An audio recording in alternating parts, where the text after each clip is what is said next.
এই যে গত ২ দিন আগে কিন্তু এই যে জায়গাটি দেখে সাধারণ মানুষ মনে করেছিলেন যে ধানমন্ডি ৩২ শেখ হাসিনার যে বাড়ি, এই বাড়ির নিচে আসলে আয়নাঘর।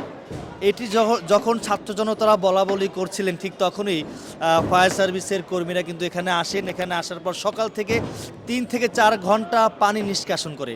পানি নিষ্কাশনের ফলে কিন্তু ফায়ার সার্ভিস বলছেন যে এটি আসলে শেখ হাসিনার আয়নাঘর নয়।